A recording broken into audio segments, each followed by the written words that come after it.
Hello, everybody. We are live now after a terribly terrifying Yeah, moment of technical difficulty. that Where was really nerve-wracking. That was it, really it was horrible. it was a bad way to start. It My was a lighting situation is pretty horrible too. lighting and much terror was happening. Yeah, we're still futzing around, figuring out a couple of tiny. I don't know what's wrong with this web I'm camera. I'm so embarrassed. Does it look all weird on your end and kind of blurry? You look fabulous. I look crisp and in high definition. No, it's a little bit. It's a little fuzzy. It's a little fuzzy. See, that's really weird. If I shine it right on me, does that help? We're gonna get this figured out. We're gonna We figure it got out. it figured out. Um, Well, fuzzy or not, I'm here and I have your attention. and this is the first of 500 episodes of two brothers talking about food and movies. Well, the Uh, 500 that we've got all in the Bible so far and worked out. right. But I think, we have my audience is here, and I know that your audience is here. So No doubt. I'm going to start by introducing you to my audience That because they don't makes sense. they don't know you. Well, this is my brother, Anthony Arkin. He is a filmmaker. Started at the age of 8 with his very own production of The Hunchback of Notre Dame, which he did his own adaptation of the novel into a screenplay, and he also directed it and had a crew of about 15 people working on that thing and a cast of probably 25 people, and we shot it on location. I think it's probably the biggest production that an 8-year-old has ever run. It's the biggest production that Chappaqua ever saw. Right. And then he went from that. Uh, the other highlights of his career, the mockumentary State of Rock, which he wrote, produced, and directed and edited, because he's an amazing editor. And most recently, his sci-fi thriller Sender, which he wrote and directed and co-produced, right? One producer. He did all the producing work. I directed and All co-wrote. you did was write it and direct it. That's all I did. You shot it too, right? No, I somebody else much more technically proficient. All you did was write it and direct it All I did, and I acted a little bit. That's it. and acted a little bit. And then that was just in the Boston Sci-Fi Film Festival. Yes. He's also an editor extraordinaire, an actor, and a voiceover artist. You may know him as the voice of Wendy's and as the affable travel agency employee Stavros on the hit series The Americans. I know him only as my sweet baby brother who asked me to fix his Tickle Me Elmo. And that was just last week. That was yeah. Yes. I have no comeback to that because it's just true. It's simply true. So for the people that are watching who know me but don't know my brother Matthew, Matthew has been my brother since I was born. Since the time I was born, Matthew's been my brother. That's true. I can't say that about you. Well, technically, no. Technically, you can't. But that's not even what I was driving at. I just meant like, I don't know a time or place where you're not my brother. So to frame kind of what our relationship is like, you've never left me alone. And I don't know like when I'll get some free time. So But Matthew, among other things, is a co-star at the very least of television and film and Broadway and off Broadway. He has worked with some extraordinary people, including Telly Savalas. I want to hear some stories about that. Oh wow! He's worked with Jack Klugman and Tony Randall on some very, very, very theatrical events in New York on Broadway. He's very well known in New York for a production of a play called Dinner with Friends, in which he was brilliant, and it was a show that ran for a very long time here in New York. He's also done a ton of voiceovers and a lot of television recently. I think Get Shorty was the last thing somebody might have seen you on television, but you were just recently shot in something in a doorway, and I forget the show that was. No minds. Basically, all I did was say hello and then die. Which you did really well. And Matthew is also a novelist, an excellent novelist. He wrote a fantastic thriller, which we also probably talk about a bit. And he's also a great teacher of acting and film. And I'm kind of new to that game too, so we've been talking about that a lot lately as well.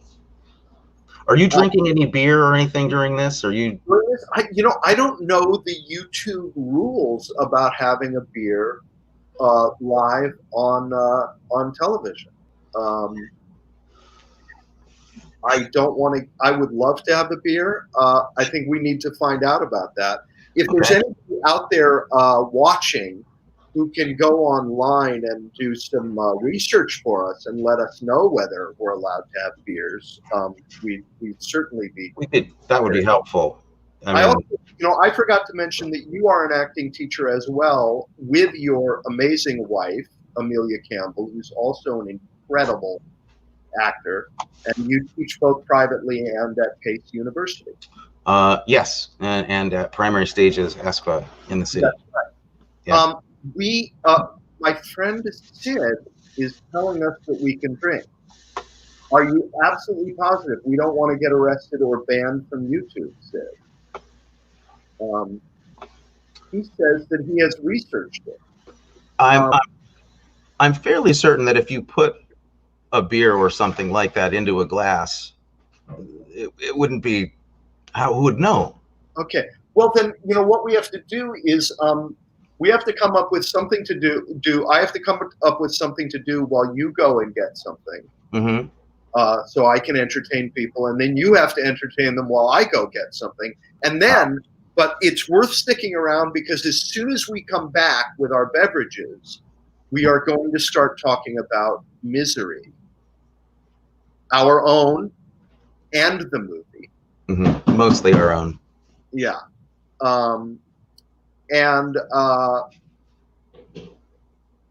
We're gonna and then we both have some stories about James Caan to tell.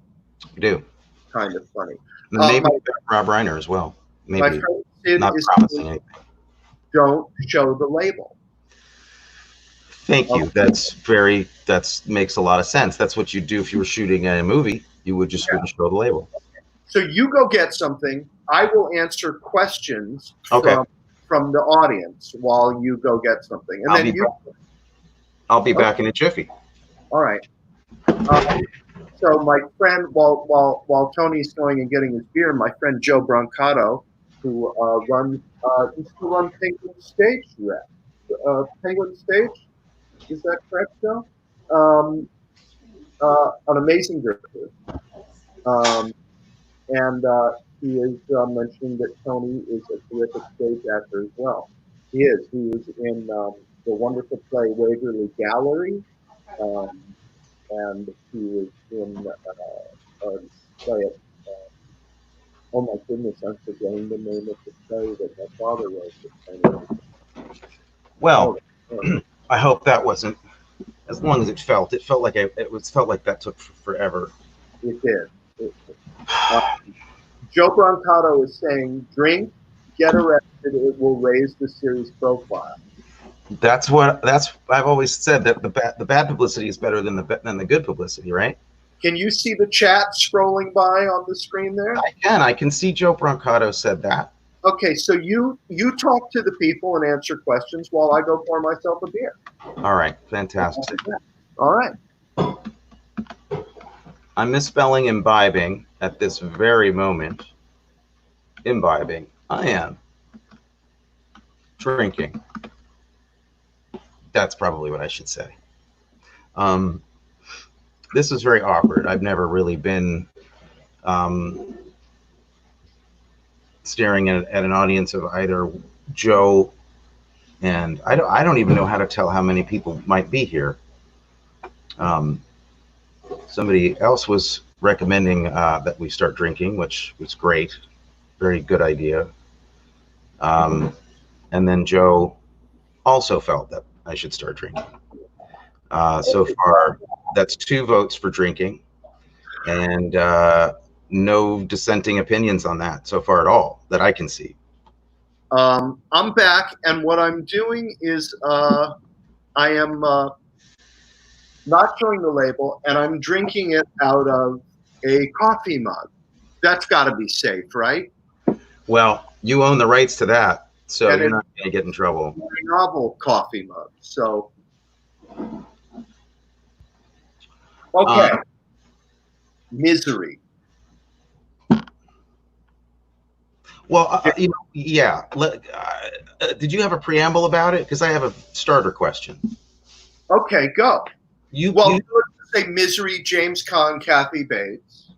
1990. 1990. Kathy Bates. Rob Reiner. Directed by Rob Reiner. I was at a poker game with once. Oh, really? I worked with Rob Reiner. I worked with him one day too on North. On the poker game? Were you? No, I had a line, one line in North, but the poker game was our older brother Adam,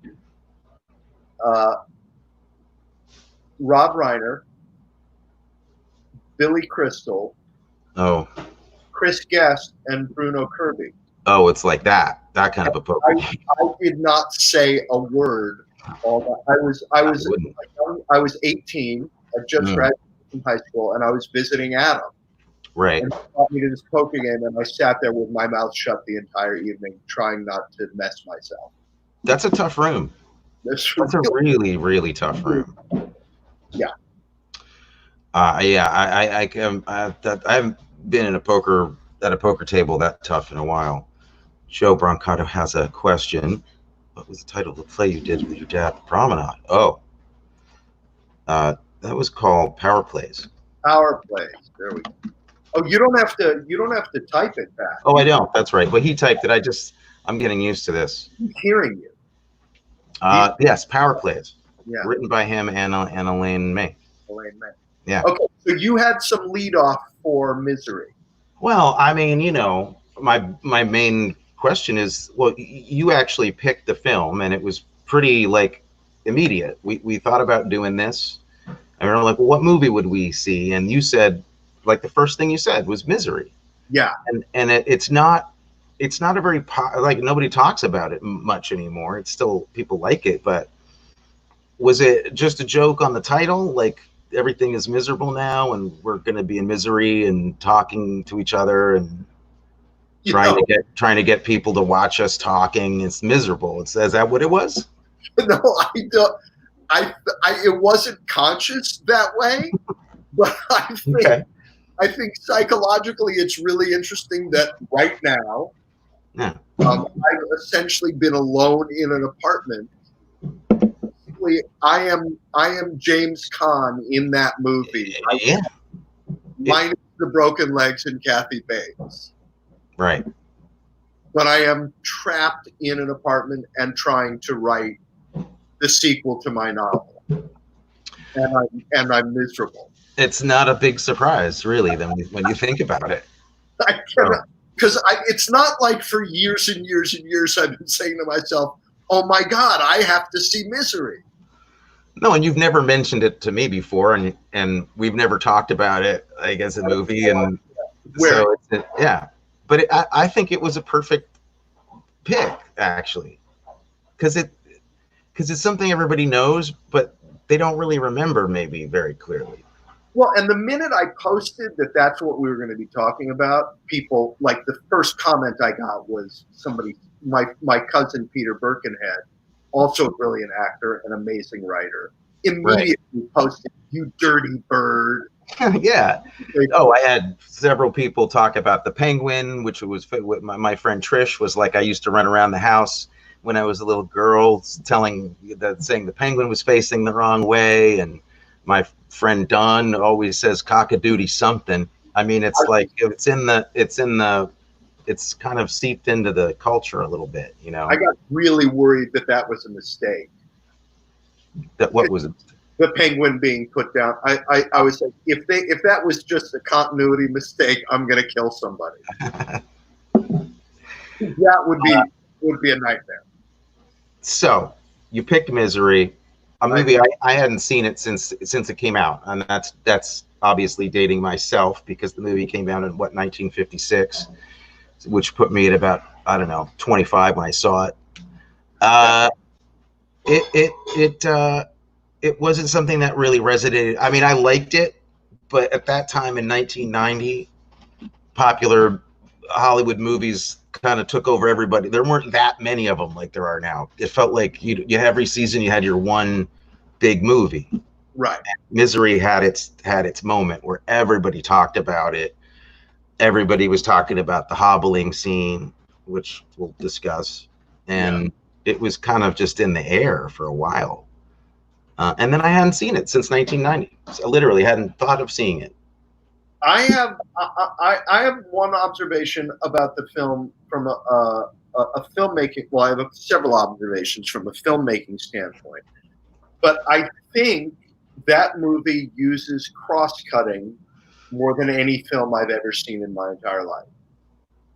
Yeah. To build, just it constantly was going to a scene where she's doing something and he's doing something, and is going to, just back and forth. Her face, his face, her feet in the snow, his legs in the wheelchair, over and over, cross-cutting that tension of will she get there before he gets back into the chair or something like that. Yeah, that was just from a filmmaking perspective. I thought that sequence was fantastic. That really held up really well to me. Yeah, really well edited movie. Like it's a super well edited movie. I need to be responsible here because I know some of the people that worked on the movie while we're just mentioning the editing. Let's find out who did that because I know it was a very well known editor, and I hate to leave. They're always just nobody thinks about editors. What about the poor editors, guys? What about those people? Can we have a shout out for the editors here? Give us a shout out for the editors. They half the time they've really directed the movie, Right. And while you're shouting out the editors, give this video a like. While you're at it, I put a little banner up there saying "Give this video a like." Is that really? Oh, that's definitely it charges people up. Yeah, I'm pandering. I like to pander. I have other things that banners that I'm going to show later. Very excited. I'm looking forward to your creativity. So he edited a lot of big movies. He edited a lot of Rob Reiner's movies. Wait, who was it? Who's the editor? The editor is Robert Leighton. I wasn't familiar with by name, but he edited all of Reiner's movies, and then went on to do a lot of other stuff. Did he edit North? Did he edit North? He edited North. Then I worked with him. You did. He knows more about your work than a lot of people because he's had to shape it and form it into it. There was no shaping of my work. When an actor is in only one shot, the only decision the editor gets to make is in the movie or not in the movie. That's a big shape, though, if you keep it in. So you think of it that way. Yeah. This guy edited a lot of stuff. Also, let's talk about the crew while we're on it for a second. I mean, we had some great people, including Barry Sonnenfeld, who shot the movie. Yeah. Who then, right after this was over, went on to start directing and directed The Addams Family and all those series and Men in Black. But before this, he just shot stuff and was famous for shooting the Coen Brothers' early movies. So his shooting style was very popular and So before Roger Deakins started. Mm-hmm. Okay. Yeah. He did Raising Arizona, I think, Barry Sonnenfeld, and Blood Simple, I think. Okay. What'd you think of the movie? I loved it. Yeah. But you know me, and you know that I am a plot guy and very much so a mystery and suspense guy, and that the construct of the logic of the plot. Yeah. I have a question about something that I thought there was a hole. Well, Which I don't believe you. you don't believe me? It can't be. It can't be possible that there's Not, a hole not in a this film. hole, not a hole, but a something that was fudged, or and that I think could have been addressed somehow, which is the rage that she feels at him starts when she reads the new book that he's just finished. Yeah. Because he killed Misery. Spoiler alert. There are going to be spoiler alerts. They're gonna give some stuff away. Yeah. Actually, I didn't give that much away there. That we actually know that at the beginning of the movie, because in the meeting with Lauren Bacall, another amazing actor who your wife has worked with. Yes. So she flies into a rage because he killed Misery, which is sort of the second inciting incident after the car accident of, now I'm going to make you stay here and write the new novel. And for context, Misery is the main character of his novel series. For those who don't know. Yeah. And so he starts writing the novel, and she comes in and reads his first few chapters and flies into a rage because she says it's all wrong.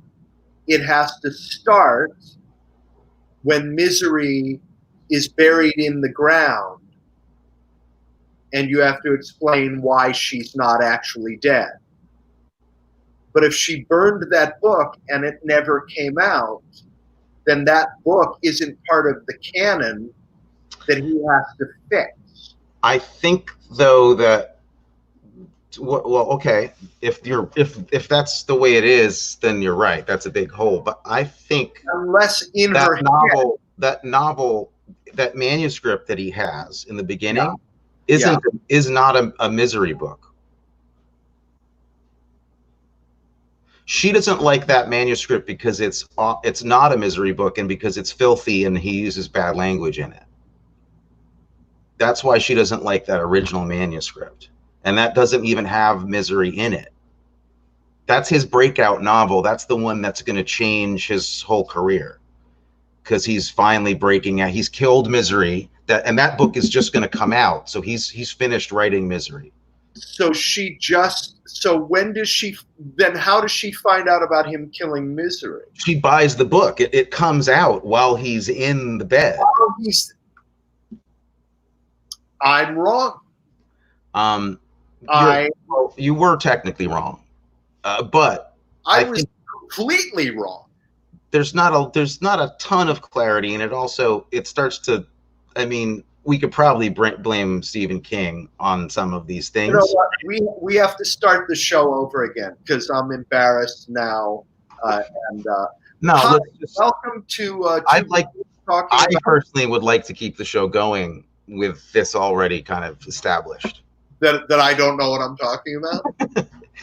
So, I do agree, though, that it's a bit confusing and a bit convenient that everything happens. That she's in the town he writes in. Maybe she moved there because he writes there, but he's not there very often. So why would she have done that? And then, I accept. I'll accept that in the same way that I accept things like, I've had friends read friends who don't read detective novels read a detective novel or other detective novels for the first time, and they say things like, well, but why does he even get involved? Yeah. And it's because that's what detectives do. There's a tipping point where I feel like there's an acceptable amount of coincidence within the genre, and then a couple of too many of them, and it starts to kind of But why does she live in that town? Because if she lived in some other town where he didn't have the car accident, it would be a really boring movie. I'll give you that. But I mean, like, add that to the fact that his book comes out while he's in the house with her. Right. It's a little bit much. Yeah. So you follow plot. That's big. You're big on plot and things. I said that I follow plot. I said that I follow plot. I think we established that I don't do it very well. I wanted to reinforce that for anybody listening. I generally don't follow plot as much as Alana. That's sweet. This is really love your you are accepting, period. Yes. Well, you know, we're trying to make the best of a bad situation, and then by that I don't mean that being brothers with this guy is a bad situation. It's a good situation. But we're in lockdown and things are weird, so that's the bad situation. So you loved it. You said flat out you loved it. I did love it. You had a little problem with that plot thing. Now that's fixed. You loved it. I do have another question. There is and this you will be able to answer and may show more of my filmmaking ignorance. I like where this is going, just so you know. Well, because in terms of film style and cinematograph. Humana. Cinematography. Technique. Cinematographic techniques. Techniques. You are much more well versed than I am. There was an aspect to how, and this may just be because it was in the 90s, and I haven't watched a lot of 90s movies lately, right? It was 1990. Yeah. But there was an aspect to the look of it that, and maybe this was because it's Misery and he writes romance novels, there was an aspect to the look and the sort of the texture of it that felt a little bit Hallmark movie-ish, if you know what I mean. I totally agree with you. It's really funny because I was thinking that my only real complaint about the movie, and I hate saying any complaints about stuff because I really much rather focus on positive things, but I mean, it's a show. People want drama. They want to hear about things you don't like. Yeah. I thought the art direction and set design was actually pretty subpar. I was kind of disappointed. I know that was very professionally done. And the production design was by Norman Garwood, who has done amazing things. He did Brazil, which is one of my favorite movies and one of the best looking. And incredible design. One of the best looking movies. Yeah. Glory, amazing looking film. But that's why I'm wondering if it was a choice, because the novels are sort of Hallmark novels. Yeah, I mean, I think it was a choice, and I think it was probably also super brightly lit. A lot of it looked almost like a TV show. It was lit like really high key light, and everything looked like a set. But there was something about, I gotta say, everything looked like a set to me. And maybe that was on purpose, but I don't really feel the movie's trying to work at that level so much. I think The Shining came out, and I don't think Carl Reiner wanted to compete with Kubrick. So he just was like, I'm gonna make a normal movie. And I just felt like it was very kind of staged. It looked like a stage set. And in close-ups, all the hardware, doors, molding, looked like they just got it from Home Depot. It was kind of weird. All those close-ups of him unlocking, brand new lock, very pristine, and you could see the joins in the set and stuff. So there were things that I thought was weird on the design level too.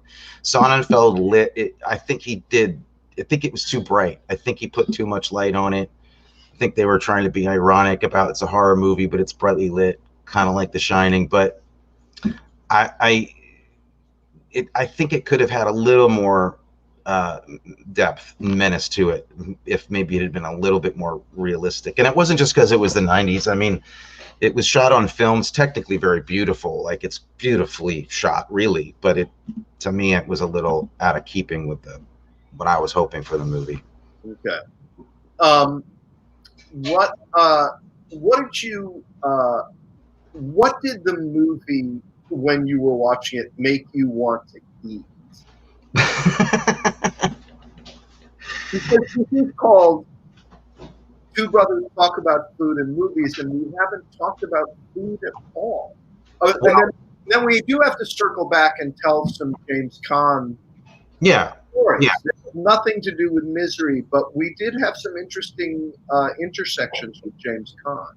We did, and Carl Reiner, and probably Francis Sternhagen at some point too. But I don't remember, but it probably happened.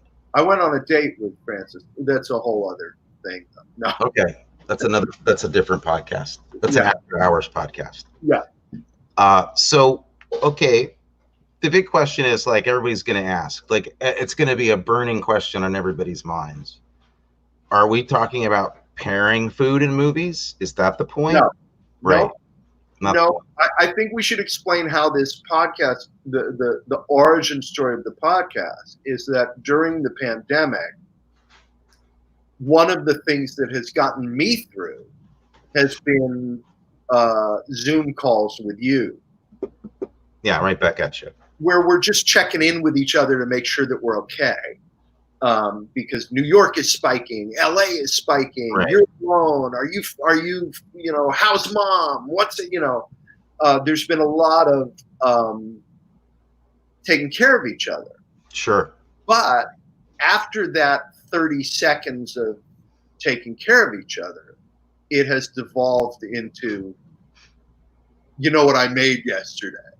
Yeah, it's always like one of the first things we talk about. And have you seen this? Oh, dude, you have to see this. Yep. For instance, you gave me something that's actually really helping me survive the pandemic, because I can be freaking out and watching the news, and then bedtime comes and I know I'm never going to get to sleep because I can't unwind. Right. And I watch an episode of Still Game, which, for those of you who don't know it, it's a Scottish sitcom.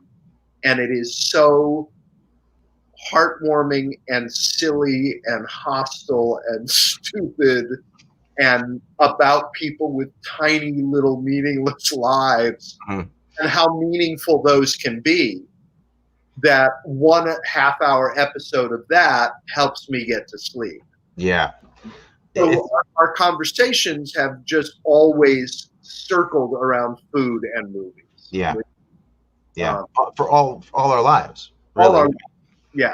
We watched movies together. We ate dinners together, and we talked about dinner and the movies, and that was what we did. And that's basically how we spent our lives growing up, was talking about movies at the dinner table, or making dinner and going into the TV room with mom and dad, Adam, and Jimmy the dog.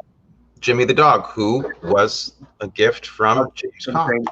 You'll tell that story. And watching a movie and talking about it. And, for those of you who don't know, a friend was at one of those dinners once and afterwards said, wow, that was really intense. And I said, why? And they said, because when you guys watch movies, it's business. Yeah. So why did that guy get to be in that movie? Yeah. Why is that guy in the movie? Yeah. It was serious business watching movies growing up in our family. Yeah. Yeah. It was intense. Yeah. I mean, honestly, I'm a movie nut. I mean, big time. And every childhood memory is anchored by a movie or a time period when a movie came out. It defines my growing up, like a lot of people, but with us having a dad who did it for a living, and then traveling with him and watching these things get made, and then kind of starting to become actors and in the business very young, because we both started very young. Yeah. How old were you when you started? I forget. I did my first job, which was People Suit, Oh, right. which was from a short story, but for people who don't, it was a short story that our father wrote when he was in high school, and he wrote it about his younger brother and younger sister were the characters. And when he was an adult and he was starting to want to direct movies, he thought he would direct a short. And so he rewrote People Soup made it two boys instead of a brother and sister. He made it about two brothers, and he cast me and Adam. I was 8, Adam was 11. It was 1968. And we shot it in 3 days, and that was my first SAG gig. Can I share a screen briefly for a second? Sure.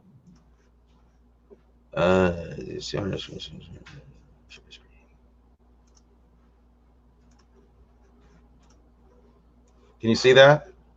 Yeah, it's not it's not primary. Oh wait, let me add it to the stream. You have to. Oh yeah, I'll make it bigger somehow. Well, yeah, there you go. That's me at 8 years old and Adam. That is Matthew, my brother. Oh wow, you're actually showing it. Well, there's a preview. Oh, you better freeze it quick, because you're about to give a big spoiler. Woo! Okay. Wow. Well, that's you. And stop screen. Yeah. There we go. We're back. That was me at 8 years old. I have a picture of you here that you sent. Oh yeah. Yeah.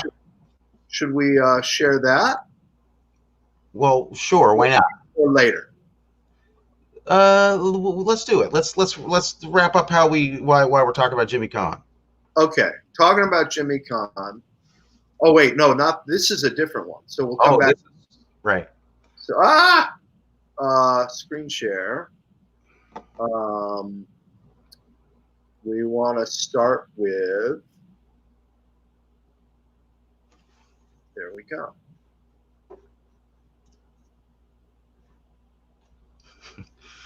There it is. Wrong one. The heck is going on? Stop sharing. Screen share. Application.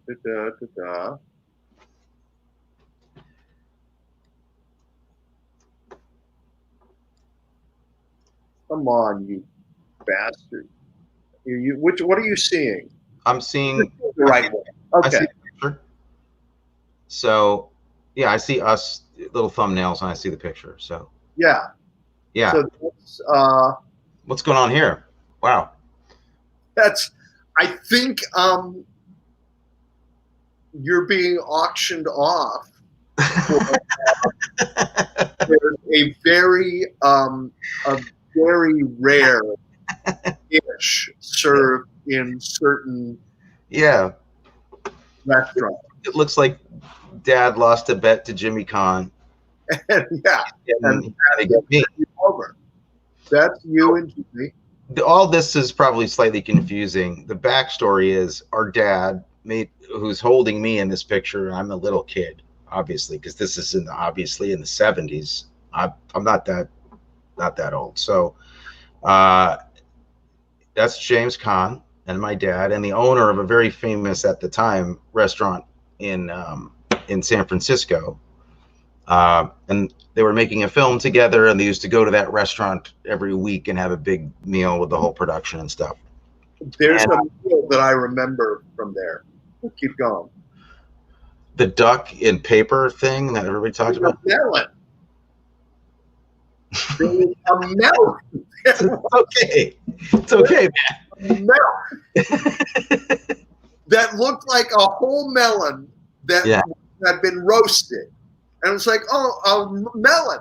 Amazing. And you cut it open, and there was a duck inside. So the melon's, it's a whole intact melon. So you're like, how? Intact melon. How did they get the duck in there? You're like, duck come like that? What's happening? Yeah. I kind of vaguely remember the stories about that place. but anyway, so Pop was working with James Caan, and he during the course of the filming, they got along really well, and James Caan bought him and the family a dog, completely unasked for, not something that our folks had asked him to do. And there was this dog, and they thought about turning him back to the pet, like giving him back, because they were traveling in San Francisco, and 2 days later, I had fallen completely in love with the dog, and they were like they couldn't separate it. So they named the dog Jimmy, and so the dog growing up was a gift from Jimmy Caan, which is unusual to me even today. I don't even know how to relate to that. I don't know if you remember this part of it, but Jimmy was supposed to be a collie because Dad had always wanted a collie. Right. And so Jimmy bought him a collie. And we kept going, this doesn't look like a collie. Doesn't look like he's turned. As a puppy, he kind of looked like a collie, and then he grew up a little bit, and it was clear he wasn't. And then it turned out that the woman, the breeder, called Jimmy Caan and said there was a problem. Some other dog had jumped the fence. And Jimmy wanted to take Jimmy back. Right. Because he wanted to replace him with a real collie for Dad. But by that point, you had fallen in love with him, and they're like, no, we're not giving him up. He was a great dog. Let's face it. He was fantastic. And I hate to admit this, but you know this horrible fact about me that I'm not a dog person. And I loved Jimmy. He was a good one. He was a good one. So anyway, that's the story of Jimmy. And that's one of the reasons why Misery was kind of cool, because I vaguely remember James Caan. It was very nice. I was a little kid, but he was very nice to me. I found it a little bit difficult to believe that James Caan ever wrote anything. That might have been the only thing about Misery that I didn't believe about the movie. Yeah, I didn't really believe he knew maybe how to use a typewriter except to throw it at somebody. Particularly since part of the character development at the beginning of the movie that never pays off is. He goes outside and there's snow and he makes a snowball and he throws it and it hits the target and he goes, yeah, still got it. It's like, okay, so we've established that this guy is a jock. Yeah. What about the typing stuff? Right. And when you have James Caan there, you don't really have to do anything to establish that he's a jock, because clearly he's a jock. I mean, the guy looks like a jock. Yeah. My only real complaint about it, I think he's great in the movie, and he gets beaten up fantastic. Like he gets beaten up better than anybody except maybe Marlon Brando. Yeah. And dies pretty well too. The causeway scene. You have a story about that scene from The Godfather, as I recall. Well, I just remember him talking about it was when Dad was getting wired up to be shot in Freebie and the Bean, because he gets shot at the end of it. That's back when they used to do squibs and actually have explosives on people. Yeah. Yeah. So they're wiring Dad up for to get shot, and I really, one of the things I always wanted to do was I always wanted to be there to watch the cool stuff that was going to happen. So I wanted to watch Dad get shot. How often do you get to watch your dad get shot? Let's not say anything more. I'm calling my therapist in the morning. But they're wiring Dad up, and Jimmy is talking about it, because I don't think Dad had been shot in anything before. And Jimmy was talking about being what it felt like shooting the causeway scene in The Godfather. Boy, oh boy, was he shot in a movie. And with squibs just all over his body, and him just feeling them go off because they're little explosives. But then the funny thing about the learning about film and how I do this other show called Tips and Techniques for Actors, Authors, and Storytellers. Last week, I was interviewing our friend Bo Baker, who's a soundman, and he used a metaphor for the making of movies that I'd never heard before that I thought was really brilliant. And he said this thing about how people come to film sets and they see 100 people standing around doing nothing. And he said, think about Henry Ford and the Ford Motor Company, which has a production line. and everybody, puts their one piece on the car, and a car, cars are um, rolling down that assembly line. And if Yeah. it's your job to put the rear view mirror on, I put a rear view mirror on, another car comes, I put a rear view mirror on, another car comes, and a car rolls off the assembly line every 3 minutes. He said, a movie is exactly the same way, but there's one car. That's brilliant. You're only That's making really true. one car. So that you need an incredible amount of expertise for your job. Yeah. But you've done it for that shot, you're done, and you have to wait for the next shot. Yeah. So, what was I talking about? Oh, the squib. Oh, so this was one of the early lessons I got on how the incredible amount of knowledge and ability that each job on a film set has is.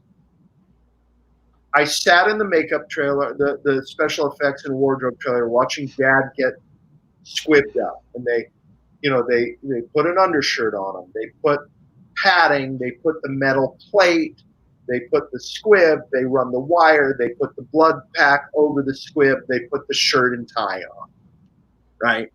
So, and they're explaining everything to him, as they do, and to me, because I'm only 13 years old.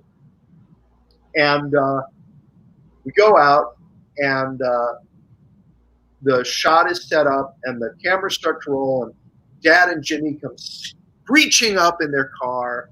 The suspect is there. Dad gets up. They approach the suspect, and Dad says, "Hey, hey," or whatever. And the woman, or it's a transvestite character, pulls out the gun and shoots Dad, and I go for him because it's just a reaction. You go for Dad or the shooter? For Dad. I go, because he falls back against the car, right. And I see blood, and I go. And the moment I start to move, very big, strong arms anchor me from both sides, and I can't move an inch. All right. And afterwards, I found out that the first AD found two of the biggest guys on the crew and said, "Go stand next to Matthew during the shot, because when Alan gets shot, he's going to go." Wow. And you did. And check this out. My friend Joel Roos, who lives up in... Wow. That's it. That's absolutely true. Tommy Toy. Tommy Toy. You're absolutely right. That name just totally came back to me. That is amazing. Is he still there? And the next time I come up to visit you, can we go there for a meal? Those are my questions for you, Joel. That would be something. I remember it being, his restaurant was very high up, like in a penthouse or something, something like that, in the middle of Chinatown. It was amazing. How cool! Caan story is that. By the way, so this is they call that child abuse now. I don't know if you know that. You were abused by people on the Hollywood set, and you need to come to grips with that, man. Which part of it was abuse? Getting to watch my dad get shot? Or not? Yeah. All of it. All of that was terribly abusive. Don't get me started. Don't get me started. What are James Caan's story from? Well, okay, while we're on child abuse. Terrible topic, but what did you have? I turned 13 during the shooting of Freebie and the Bean. Uh-huh. And I'm on set, and Jimmy finds out it's my 13th birthday and says, "Let me take him out for lunch for his birthday." Uh-oh. And Dad's like, "Sure, take him out for lunch for his birthday." And Jimmy took me to the San Francisco Playboy Club. My 13th birthday. Wow. Yeah. Wow. Yeah, Today, that was my bar mitzvah. Today, I am a man. Well, James Caan is Jewish, so that's an official bar mitzvah. Yeah, that was my bar mitzvah. Yeah. I never realized that. Um, fantastic. Yeah. I feel a little. I mean, Adam has some stories from the old days too. The boogie down '60s and '70s of the. Well, we're I gonna missed get out. I missed out on a little bit of the ribaldry, as they say. Ribaldry. We're gonna have him on here. We're gonna change the name to Three Brothers Talk About Food and Movies. If I can't make it and he can't make it, and you do the show alone, you'll call it One Brother Talks About One of Food. these brothers will be doing something for everybody's viewing entertainment. Yeah. Trying to think if there was anything else about the movie before we jump on to food. Food. Where was my notes on this? Well, one transition to the food, though. I do have a transition from the movie to the food. Yes. When we're done talking about your stuff about the movie.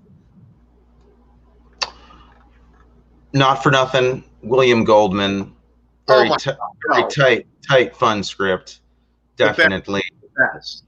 One of the greats. Interesting thing, the only thing in the movie that doesn't translate anymore. Liberace. Nobody knows what Liberace. No one's listened to Liberace in so long. The joke worked in the '90s because even like kids might have heard their grandparents listening to Liberace. They knew the reference. You look at that now, and then they put some Liberace records on, like as a comment on the scene, and nobody knows what that is now. Right. So it's a bit of a joke that doesn't play. Yeah. I really loved Kathy Bates in this. I have to say, props to her. Great. I think just a really iconic performance. And she won the Academy Award? She did. She won the Academy Award for that, which oddly wasn't listed on IMDb. I can't believe that IMDb is got some faulty information. Can you imagine that? What to do? So we're not talking about pairing food and movies in this. That's not the point. In addition to food from that movie is that there is a lot of food in that movie, and it sucks. Well, it looks like hospital food. She makes hospital food for him. Yeah. So there's nothing appealing about the food in that movie. Not at all. However, my friend did mention, my friend Peter mentioned, asked if he was saying, well, did you have some charcuterie with the Misery? Like as if that would be a good pairing. And I was like, well, that's disgusting. And I get it. And I love that. But no. However, I think I may have outdone that because I think I actually did do the correct pairing, though not last night. We watched the movie last night, had a really terrible dinner. I'm going to completely confess. I chunked out. I was tired. It was just a cursory, slightly depressing example of a dinner. It was like Amelia and I looked at each other and we were like, it's food. It's going to fill us up. Let's not, have it be any more than that. Oh, sorry. But today worked out. And today's pair would have been a great pairing because I think that roast chicken, where you have to maybe break a leg off or whatever, is the perfect thing for that. Yeah. And that's what I made tonight. So I'm kind of feeling like that. Okay. It's close enough time. As we talk about more food, I'm gonna throw another banner up here for a second. All right. Subscribe to my newsletter, which the link to subscribe to the newsletter should be in the comments below this video, in the comments section, and you will not only get my newsletter, but you will get the link to a secret page on my website that will have recipes for the things that we talk about on the show, as well as other tidbits. So that's pretty damn exciting. I don't know how exciting that is, but if you like food and you like us, it would be a great thing. So here's something that I made.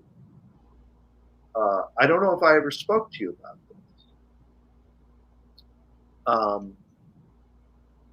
And it's something that one would make if you had a really nice romantic like your first romantic overnight with somebody, perhaps. Maybe you would make this in the morning to really try and show how Oh, this is a breakfasty thing. Okay. romantic and sensitive you were. Do you know about cloud eggs? No. So, Wait, does this eggs you add like baking soda to, and they turn into like fluffy eggs or something? no. Whoa. What is happening? So, I thought you said cloud eggs. These are clown eggs. clown eggs. Cloud eggs are what you do is you crack the eggs and separate the yolks and the whites. Right. You put the yolks in little individual dishes. Oh, and then you mix the whites with something else, cheese or. Well, no, you whip them. You beat them so they're almost like meringue. They're big puffy air, and then you make little mounds of them on parchment paper on a baking sheet, and make a little divot. But you can add your spices to them and whatever, and then you put the yolks in, and then you bake it, and the whites bake like a nice soft meringue, and the yolks get. And if you like your yolks runny, you can bake the whites for you can do what you want. You can have the egg you want instead of being forced to have the egg that a chicken decided you're supposed to have. Right, but what it is it doesn't really taste much different than it's a little less greasy than a fried egg. It's lighter. Well, now I'm confused because it's a lot of work for something that tastes kind of the same as an egg. No, but it's that's why I said after a romantic evening. I got you. You want to impress somebody. It's a really elegant presentation. I really care about you. I'm going to spend some time like making this thing. Yeah. All right. If you want it to be really like wacky bird nutso, like Dirty Bird, crazy. Yeah.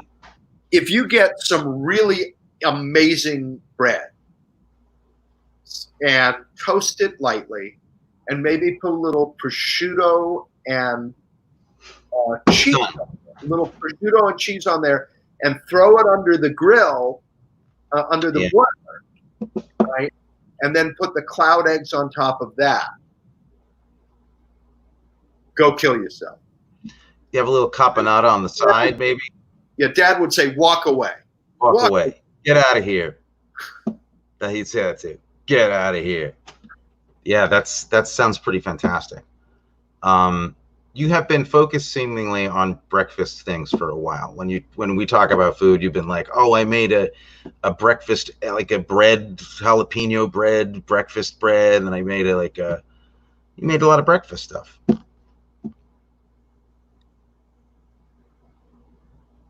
You mean like that? Look at that. That is in a pan that you gave me for Christmas. Yeah.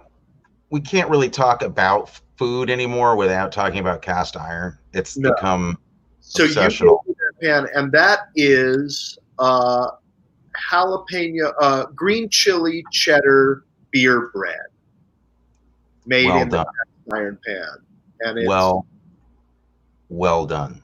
And that in the morning, heated up with fried eggs on top of it is just kill yourself. I was pleased with what I made tonight. Tell me about this chicken. Well, I did a chicken in the Instant Pot, a whole chicken pressure cooked, which I only done once before, and I really liked it. I tried it again, try to perfect it a little bit. That Instant Pot is actually pretty damn cool, and it's it's like the tenderest chicken you've ever had. It's amazing. Have you done that yet? I have. Chicken? Yeah. What do you do about the skin? You brown it. I brown it first in the Instant Pot because you can saute on saute mode, and then you brown it on all sides for about 5 minutes. Oh, okay. And then I don't think about it anymore. Okay. because I did a thing, living alone in the pandemic. Yeah. Cooking is a little odd because you think stews because I can freeze them, but I don't want to make I don't lots of stuff. It's like it's got to be something I can either eat the whole thing without turning into Orson Welles, Yeah. or freeze well. But I discovered that in the Instant Pot you can cook Cornish game hens from frozen, In right? like in less than the time it takes to make a piece of toast. Yeah. So you put a little broth or water in there and put the herbs and stuff and rub the frozen game hen with some stuff and Right. put it on the trivet and pressure cook it. And then when it's done, I take it out and spatchcock it because of that. Stop that. Or explain yourself. Cut it and split it open so it's flat. Yes, thank you. It's called spatchcocking. Really should come up with a different name. Yeah, they should. And then you put it on a baking sheet and throw it under the broiler for like 3 minutes to the skin. So you got your quick. What do you do for lunch? What do you do for food?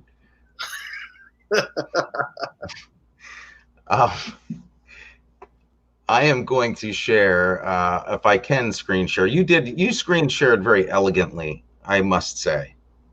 Mine apparently was a very ugly mess, and I apologize. When you go to screen share, you'll see that there's full screen and then there's application share. You see the thing that says application share? I just see screen share. That's all I see. Yeah, but hit screen share. Oh. And then you'll see something that says application share. It just says share screen. Oh. I don't think I can do it if I didn't set up the meeting. All right. But you saw my desktop, right? Yeah.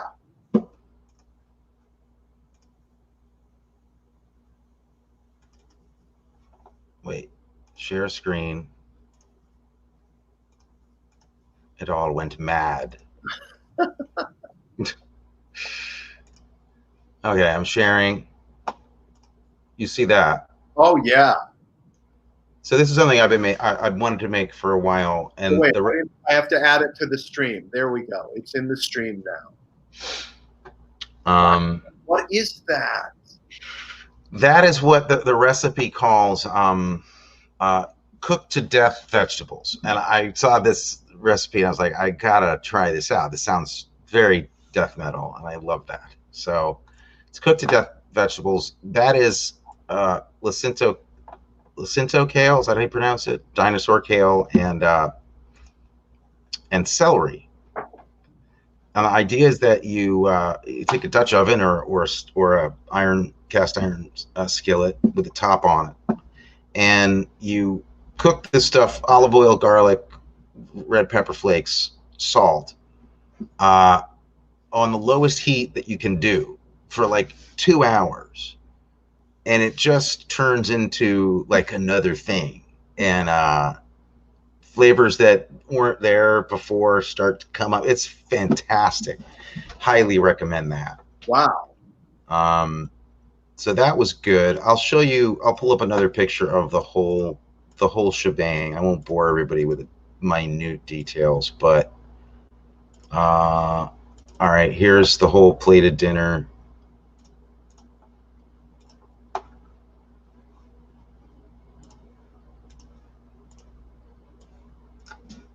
Wow. So that's the chicken is really great done in the Instapot. Don't be scared of it. It's fantastic. Those are mashed potatoes that I just can't get enough of. Little baby white, like waxy potatoes. Boil them cut them up, boil them for about 10 minutes, smash them up with olive oil, salt, pepper, and a little bit of lemon juice and chopped up scallions, and you serve at room temperature. And it's like you just want your brain to just stop. You just want to stop and freeze that moment in time. Wow. Yeah. Good stuff. Wow. So it's It's all about cast iron skillets, folks. It's about movies and cast iron. I think Movies, it's and cast clear. skillets, and instant pots. Apparently, we like those. Very good, but you can cook a chicken in an instant in a cast iron skillet if you Yeah, spatchcock it first. yeah. So we need to talk about what are we gonna watch for next week, for next week. Well, I mean, do we want to involve everybody in this? This seems like it could get ugly and personal, and we No, are. okay, then we'll decide later this evening. We'll Well, decide. let's talk a little bit about parameters, maybe at least a little bit, because maybe somebody would, type in or email us like an idea or a suggestion if we talk about what we might be looking for. We don't really want to do new movies, right? We're looking Right. at We want to look at older movies, like from the 90s backwards, right? Maybe you're okay. yeah. Although I'll watch Love Actually anytime. I'll watch it, but I don't want to comment on it because if we all start working again, I don't want to alienate people who are currently working in the business and say what I actually think about the movies. Okay, all right. I don't think that. You want to stop your screen share, maybe? Oh, I thought I had. Well, I took it out of the stream, but there we go. So, okay, there's going to be films from the 90s and before is what we're talking about. Do you want to stick with films that like American films? Do you want to do international? Do you want to do like films that were like kind of hits, like Misery as a template, or off the beaten track a little bit? We can go both ways. I think we can do whatever we want. Well, this isn't a very scintillating conversation if it's going to be just whatever we want. I mean, I would have to stick to some kind of parameter. Some kind of parameters? Well, what we originally talked about was a movie that one of us hadn't seen, but that's going to be hard to do. I think that would devolve into a movie that I haven't seen. Yeah, I think I mean, you've seen every movie. I've seen a lot of movies, I'm not going to lie. But I hadn't seen Misery in a long time, so it was great to revisit. I just think it should be something we're both like happy to revisit, that maybe we might have a different opinion now about than we did before. Right. You know what I have not seen in maybe 40 years is The Maltese Falcon. Well, I would watch that movie any day of the week, and you can't. Is that a good one for this? It's how can we go wrong? It's The Maltese Falcon. It's John Huston. It's John Huston's first movie. It's it's one of the earliest examples of like a classic detective film. There's probably not any stories about people we know in The Maltese Falcon. I dated Mary Astor for a while when I was very young. Yeah. No, the closest we're going to get to a story about the Maltese Falcon is that your wife worked with somebody who was married to Humphrey Bogart. Right. And so did Adam. So did Adam. With that same person, so that's true. But she's not in this one. I had dinner with him. Well, you would. I mean, if you haven't seen it in a while, it's wonderful. So we should definitely consider that as an option. My friend Sid is recommending L.A. Story. That's another cool one I haven't seen since it came out. And I've never seen it. I remember being a really charming, very funny movie. Okay. So should we do L.A. Story next week? Let's do L.A. Story. Yeah. There we go. Thank you, Sid. That's great. Thank you for that recommendation. Sid. L.A. Story next week. So as a reminder, subscribe to my newsletter and get these recipes. LA Story next week. We will be back Wednesday at 7 Pacific, 10 Eastern. And also, for those of you who are film students or into the technical side of film, Monday at 1 o'clock Pacific, 4 o'clock Eastern, I am going to have as my guest on Matthew Arkin Studio Tips and Techniques for Actors, Authors, and Storytellers, cinematographer Attila Saleh, who was the cinematographer on Get Shorty, Aquarius, Mayans MC, Justified. He's shot episode after episode after episode after Those are episode. great looking shows. Those are all really good looking shows. And Wow. he's actually in prep right now to start directing. Once production comes back, he's going to start directing. Oh, shoot. It's a Netflix show that is Society, which is shooting in Boston. Mm-hmm. And he's going to speak, he will answer questions about any aspect of cinematography, but primarily for my acting students, he will be talking about things that actors need to know about cinematography. But also, I believe a lot of my students from Chapman hopefully will be joining in to ask questions that he may be able to give them about cinematography. He's a really lovely man. I've worked with him on both Aquarius and Get Shorty, and he's really terrific. So that sounds great. Well, this was just a blast. I had a great time. Well, it was sort of like what we do anyway. It's a little bit more like pressure. I feel like I'm a little like backstage, and this is a terrible like the dressing room is bad and the stage management is all over the place. It's a disaster, but this has been fun. End with one thing, because I realized the one thing I didn't say about Misery is, do you have one specific favorite thing from the movie? Because I know I have mine, which is a clear knockout 100 for me. It has one thing in it that's the best that's ever been in any movie, as far as I'm concerned. I don't remember the actual line, but it was the moment where he kind of plays along with her. Okay. And it's sort of like, well, but at the dinner table, you mean, like when they're having dinner together? No, when he's in bed and he realizes, I better play along a little bit with this, or things could all right. Go badly. There are plenty of great moments like that. Yeah. I'm talking about one thing, and it's a design element, and it's a thing that's just the best that it's ever been for me in any movie ever. And I'll tell you what it is.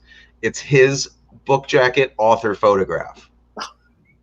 Paul Sheldon's photograph of the character Paul Sheldon is the best author photograph I've ever seen in a movie. It's perfect. So that's what I have. That's what you want to end on. Yeah. All right. Well, thank you all for joining us. I hope you guys had as much fun as we did. And if you didn't, we're still coming back for more. So it's tough luck. Anyway, mm-hmm. whether you liked this or not, you can't stop this love. You can't stop us from hanging out. So don't cry. So thanks for tuning in. Don't forget to subscribe to this channel and click the bell icon so that you get notifications of all of our upcoming live streams. And like this video, and we will see you again next week. Thanks for joining us. Thanks, everybody. Two brothers talk about food and movies. Good night. Good night, guys. Bye. Bye-bye.